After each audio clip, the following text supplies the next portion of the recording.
ఏది అయినా ట్రై చెయ్యి ఆచి చికెన్ మసాలా. ఆచి చికెన్ మసాలా. ఎవరు ఉల్లంఘించినా వాళ్లకు నోటీస్ ఇవ్వాలి. ఆ నోటీసు ఎక్కడ కూడా ఇచ్చిన దాఖలాలు కనిపించడం లేదు ఎలక్షన్ కమిషన్. ఉదాహరణకు గౌరవ ముఖ్యమంత్రి రేవంత్ రెడ్డి గారు వికారాబాద్ అధికార సభలో, అంటే అధికారికంగా రాష్ట్ర ప్రభుత్వం ఏర్పాటు చేసిన సభలో హస్తం గుర్తుకే మన ఓటు అని అన్నాడంటే ఇంకా మీరు ఒకసారి ఆలోచించండి.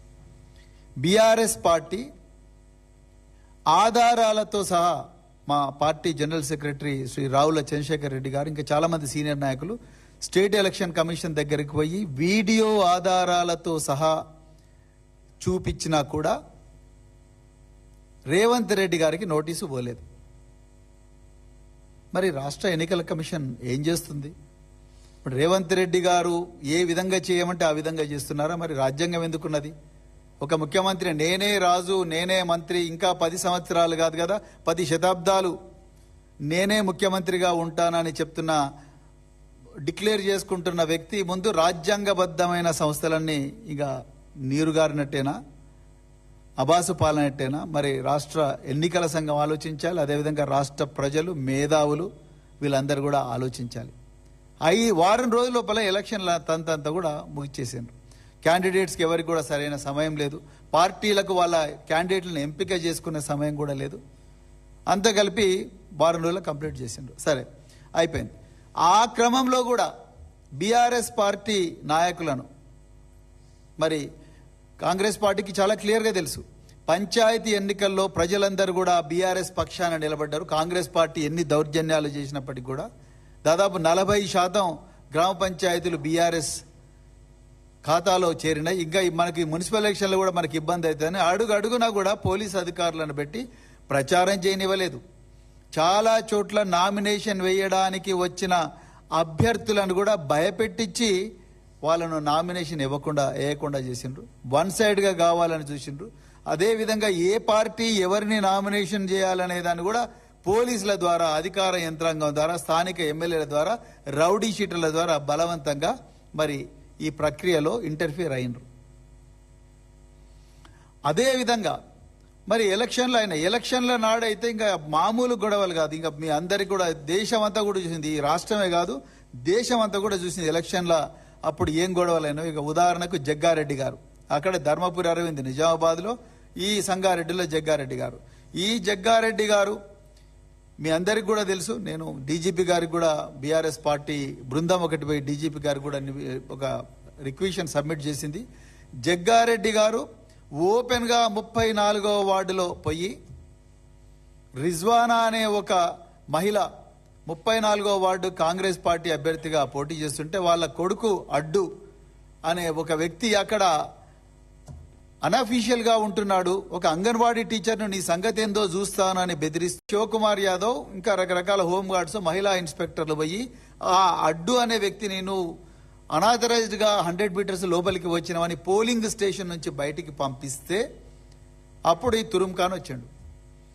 ఈ జగ్గారెడ్డి వచ్చి ఆయన మామూలుగా రాలే, 5-6 మంది రౌడీ షీటర్లను పట్టుకొని వచ్చాడు. ఈ రౌడీ షీటర్లని, మరి రౌడీ షీటర్లు వాళ్ళకేం పని?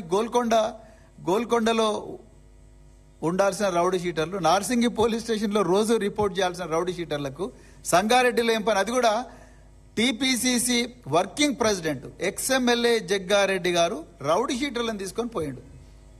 ఇంకా మీరు చూడండి, రౌడీ షీటర్లను తీసుకొని 100 మీటర్స్ దాటి పోలీసులను దొబ్బుకుంటా డిఎస్పీని సత్తయ్య గౌడ్ను దొబ్బి, వాళ్ళని దొబ్బి, వీళ్ళని దొబ్బి మొత్తం కూడా పోయిండు.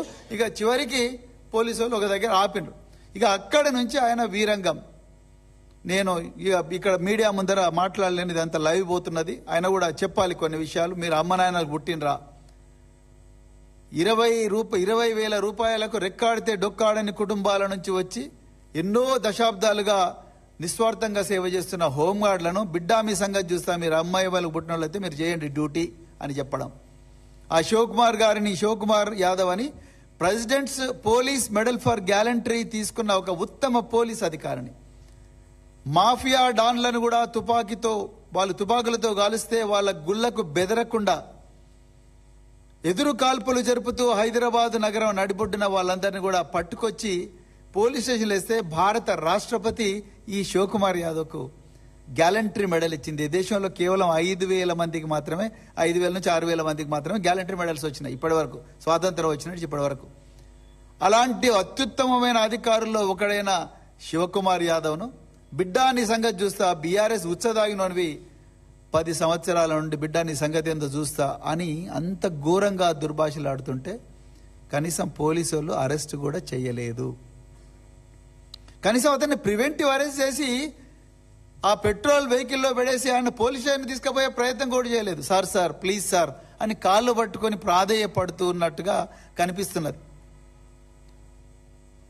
రాత్రి 8:30కు మేము సంగారెడ్డి పోలీసులతో మాట్లాడి, ఏమండి జగ్గారెడ్డి గారు ఇంత గొప్ప కేసీఆర్ గారు ఎంతో కష్టపడి 1,000 కోట్ల రూపాయలు ఇచ్చి 45,000 మంది పోలీసులు రిక్రూట్ చేసి 10 లక్షల సీసీటీవీ కెమెరాలు పెట్టి షీ టీములు పెట్టి 700 కోట్లతోని కమాండ్ అండ్ కంట్రోల్ సెంటర్ అమెరికాలో బోస్టన్ నగరం కూడా, నేను పోయిన బోస్టన్ నగరం పోలీస్ శాఖను చూసిన అమెరికాలో, బోస్టన్ నగరం పోలీస్ కమిషనర్ కూడా మన పోలీస్ కమిషనర్ అంత మంచి బంగళా ఉండదు. అక్కడ ఎడ్ డేవిస్ అని ఒక పోలీస్ కమిషనర్ నన్ను పిలిపిస్తే నేను పోయి చూసిన ఒకసారి. బోస్టన్ నగరంలో ఉండే పోలీస్ కమిషనర్ ఆఫీస్ కన్నా గొప్పగా ఒక పోలీస్ కమిషనర్ ఆఫీస్ను integrated command and control centre 700 కోట్ల రూపాయలు పెట్టి మరి కేసీఆర్ గారు కట్టించారు. అలాంటి గొప్ప ప్రతిష్ట ఉన్న పోలీస్ డిపార్ట్మెంట్ ప్రజలందరూ చూస్తుండగానే కొడుకుల్లారా ఇంకా ఎన్నో భాష, అవన్నీ ఇక్కడ జగ్గారెడ్డికి ఆ బూత్ భాష మాట్లాడంటే కూడా ఇక మాకు సభ్యత లేదనుకుంటారు. అంత ఘోరంగా మాట్లాడుతుంటే కనీసం అతని మీద 8 గంటలకు మాట్లాడితే అప్పటి వరకు ఎఫ్ఐఆర్ కాలే. అప్పుడు ఫీల్డ్ సర్వే టీం వచ్చి, ఎలక్షన్ కమిషన్ సర్వే టీం వచ్చి వాళ్ళ ముందర ఈ పోలీసులు స్టేట్మెంట్ ఇస్తే అది తీసుకుపోయి జిల్లా కలెక్టర్కి ఇస్తే, జిల్లా కలెక్టర్ పోయి ఎలక్షన్ కమిషన్కి ఇస్తే, ఎలక్షన్ కమిషన్ అప్పుడు టేక్ నెసరీ యాక్షన్ అని అంటే అప్పుడు పోలీసులు కేసు రిజిస్టర్ చేసిండ్రు. ఇక మిర్యాలగూడలో అయితే సిపిఎం కార్యకర్తను చంపాలనే ప్రయత్నం చేసిండ్రు. అడ్డం పోయిన నల్లమోతు భాస్కర్ రావు మాజీ ఎమ్మెల్యే, ఆయన కొడుకు సిద్ధార్థని కూడా అటాక్ చేసిండ్రు. వాళ్ళు చావు బతుకుల మధ్యలో కొట్టుమిట్టాడుతూ ఉన్నారు. ఇంత అరాచకమా? ఒక హోమ్ మినిస్టర్, ముఖ్యమంత్రి ఒకరైనప్పుడు హోమ్ డిపార్ట్మెంట్ అందరికన్నా బాగా పనిచేయాలి, అందరికన్నా డిసిప్లిన్డ్గా ఉండాలి. అలాంటి డిపార్ట్మెంటు ఘోరంగా పనిచేస్తుందంటే ఇక మీరు అర్థం చేసుకోండి. సరే, ఎలక్షన్లు అయిపోయినాయి, అయినా కూడా ప్రజలు బీఆర్ఎస్ వైపే నిలబడ్డారు. ఇన్ని దౌర్జన్యాలు చేసినా బీఆర్ఎస్ వైపు నిలబడ్డారు. బీఆర్ఎస్ వైపు నిలబడ్డారు కాబట్టి ఇవాళ 2,581 వార్డులకు బీఆర్ఎస్కు 781 వార్డులు వచ్చినాయి. 781 వార్డులు వస్తే ఇక రేవంత్ రెడ్డి గారికి కొమ్ము కాస్తున్న కొన్ని దినపత్రికలు వాళ్ళు ఏం రాస్తారండి, బీఆర్ఎస్కు కేవలం 15% వచ్చినట్టు రాస్తారు. అంటే ప్రజలను గుడ్డోళ్ళు అనుకున్నారా, ఎడ్డోళ్ళు అనుకున్నారా నాకు అర్థం కాదు. ఏబిఎన్ ఆంధ్రజ్యోతిలో బీఆర్ఎస్కు కేవలం 15% వచ్చిందంట. అంటే ఒక అబద్ధాన్ని మళ్ళీ మళ్ళీ మళ్ళీ మళ్ళీ మళ్ళీ చెప్తే అది నిజం అవుతుందని నమ్ముతున్నారా? ఇలా ఏబిఎన్ వేమూరి రాధాకృష్ణ గారే దీనికి ఆన్సర్ చెప్పాలి. అంటే ఒక పత్రికను టార్గెట్ చేసి మాట్లాడుతున్న విషయం కాదు మేము చెప్తున్నది. వాస్తవాలు ప్రజల ముందర పెడుతున్నాం, నిజాలు నిర్భయంగా చెప్పడానికి ప్రయత్నం చేస్తున్నాం.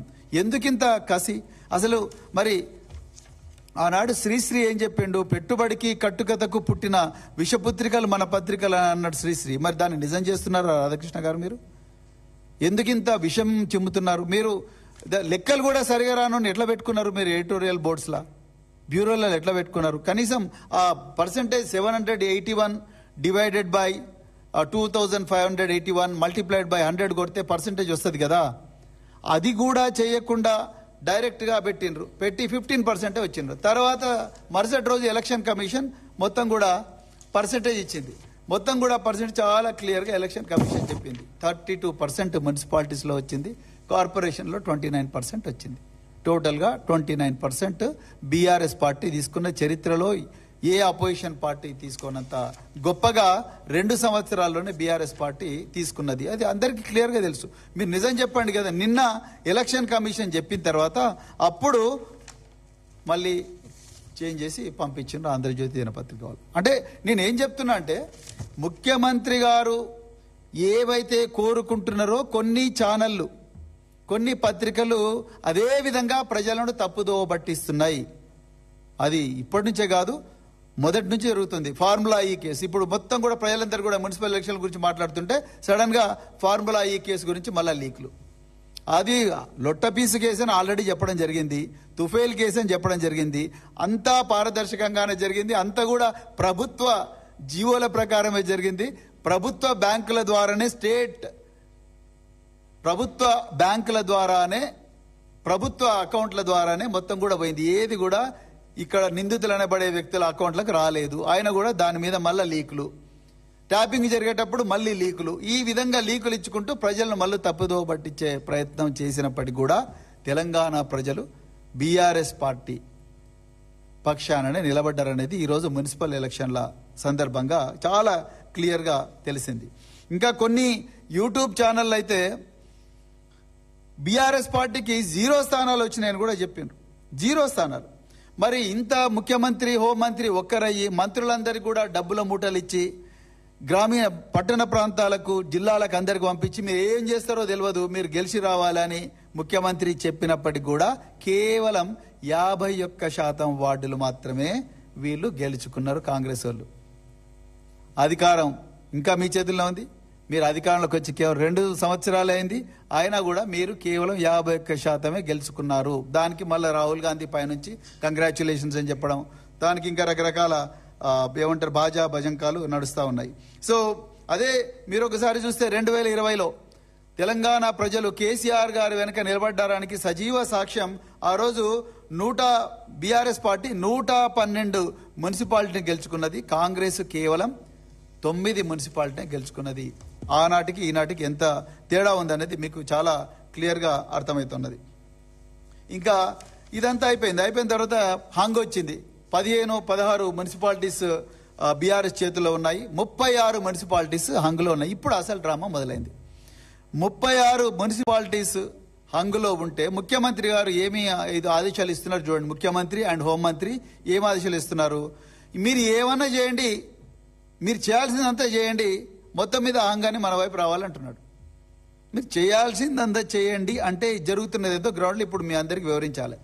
గ్రౌండ్లో ఏం జరుగుతున్నదంటే ఎక్కడ కాంగ్రెస్ వాళ్ళు మరి మిగతా ప్రతిపక్షాల వార్డ్ మెంబర్లను అంటే కౌన్సిలర్లను కార్పొరేటర్లను తీసుకుపోతారని చెప్పి ఎవరికి వాళ్ళు క్యాంపులు పెట్టుకున్నారు. ఇబ్రహీంపట్నంలో మెజారిటీ వచ్చింది బీఆర్ఎస్కు. అందరికన్నా ఎక్కువ స్థానాలు బీఆర్ఎస్ చేతిలో ఉన్నాయి. వాళ్ళు రేపు ఎలక్షన్కు పోతే వాళ్ళెంబడి ఒక ఇండిపెండెంట్ స్వచ్ఛందంగా నేను మీ వెంబడే ఉంటానని వచ్చారు. వాళ్ళందరూ క్యాంపులో ఉంటే వాళ్ళు ఎక్కడ క్యాంపులో ఉన్నారో టెలిఫోన్ ట్యాపింగ్ల ద్వారా అదేవిధంగా సర్వైలెన్స్ టూల్స్ ద్వారా కనుక్కొని అక్కడికి లోకల్ పోలీసు వాళ్ళని పంపించారు. ఇంత దౌర్జన్యం ఎందుకు సార్? పోలీసు వాళ్ళ డ్యూటీ ఏంది? ఎవరు క్యాంపులు పెట్టుకుంటుంది వాళ్ళ ఇష్టం, వాళ్ళు క్యాంపులలో ఉంటారు. వాళ్ళు ఏమైనా మర్డర్లు చేసి క్యాంపులో కూర్చున్నారా?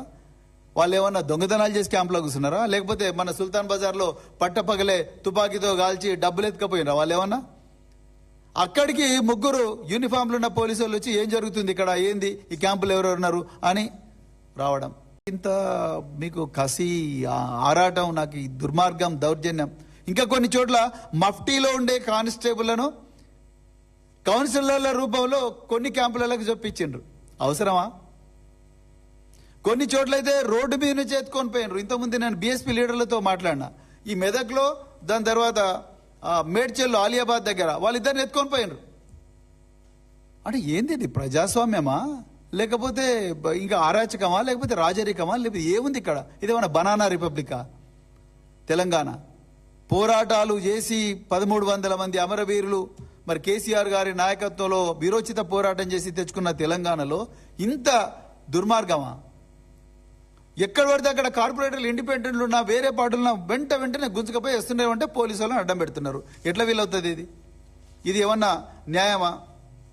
అదేవిధంగా చేర్యాలలో అయితే భార్య కార్పొరేటర్లు పడితే భర్తను సస్పెండ్ చేసిండ్రు. మరి అట్లంటే అసలు కాంగ్రెస్ పార్టీలో ఎంతమంది నాయకుల జీవన సహచరులు ప్రభుత్వ ఉద్యోగాలు లేరు, మరి వాళ్ళందరినీ సస్పెండ్ చేయాలనా? మంత్రులు కూడా ఉన్నారు కొంతమంది, వాళ్ళ జీవన సహచరులు ప్రభుత్వ ఉద్యోగాల్లో ఉన్నారు. మరి ఇప్పుడు మంత్రులను సస్పెండ్ చేయాలా లేకపోతే వాళ్ళ జీవన సహచరులను సస్పెండ్ చేయాలనా? సో ఈ విధంగా ప్రతి చోట కూడా కాంగ్రెస్ పార్టీ ఇప్పటికి కూడా మరి అరాచకాలు చేస్తున్నది. బీజేపీ కూడా కాంగ్రెస్ పార్టీతో చెట్టపట్టాలు వేసుకొని చేస్తా ఉన్నది. అందుకొరకే మేము చాలా క్లియర్గా ఈరోజు మళ్ళొకసారి తెలంగాణ ప్రభుత్వానికి చెప్తున్నాం. ముఖ్యంగా పోలీస్